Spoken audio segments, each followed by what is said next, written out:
بسم اللہ الرحمن الرحیم۔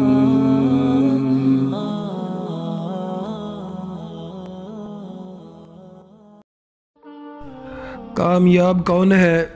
اللہ کے فرمان کے مطابق قد افلح المؤمنون، تحقیق وہ مومن کامیاب ہے، الذین هم فی صلاتہم خاشعون، جو اپنی نمازوں میں خشوع اختیار کرتے ہیں، عاجزی اختیار کرتے ہیں، والذین هم عن اللغو معرضون، اور جو لغو باتوں سے دور رہتے ہیں، والذین هم للزکاة فاعلون، اور جو زکوٰۃ کو ادا کرتے ہیں، والذین هم لفروجہم حافظون، اور وہ لوگ جو اپنی شرمگاہوں کی حفاظت کرتے ہیں، یہ لوگ کامیاب ہیں۔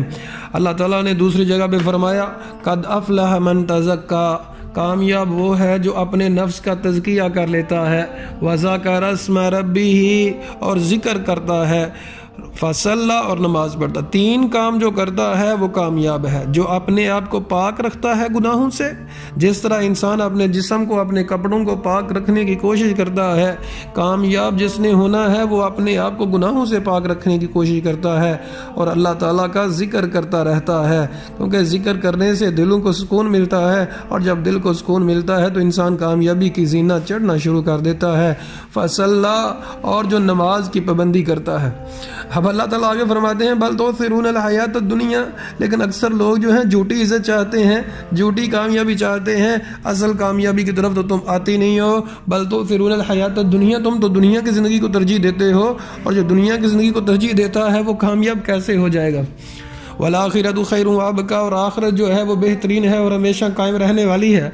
تو آخرت کے بارے میں اللہ تعالیٰ فرماتے ہیں جو آخرت کو چاہتا ہے وہی کامیاب ہے۔ دنیا کا اصول یہ ہے کہ ہم جو چیز خریدتے ہیں اس میں دو چیزیں دیکھتے ہیں، ایک چیز یہ دیکھتے ہیں کہ یہ پائیدار کتنی ہے، اور ایک دوسری دیکھتے ہیں بہتر کیا ہے۔ اللہ تعالیٰ فرماتے ہیں آخرت بہتر بھی ہے اور پائیدار بھی ہے۔ تو عزیز سامعین، اگر کامیابی چاہتے ہیں تو اللہ تعالیٰ نے یہی کامیابی بیان فرمائی۔ دوسری جگہ پہ فرمایا کامیاب وہ ہے جو جنت میں داخل کر دیا گیا اور جہنم سے بچا لیا گیا۔ تو اللہ تعالیٰ سے زیادہ دعا کرنی چاہیے کہ اصل کامیابی کی طرف آئیں۔ دولت، دنیا، حرص، ہوس، یہ جو دنیا لوگ جس کو کامیابی سمجھتی ہے، ہمارا سٹیٹس اپ ہو جائے، یہ کامیابی نہیں ہوتی۔ اللہ کے نزدیک کامیاب وہ ہوتا ہے جو گناہوں سے بچ گیا، اللہ کے نزدیک کامیاب وہ ہے جو جہنم سے بچ گیا، اور جنت میں جس کو داخلہ مل گیا۔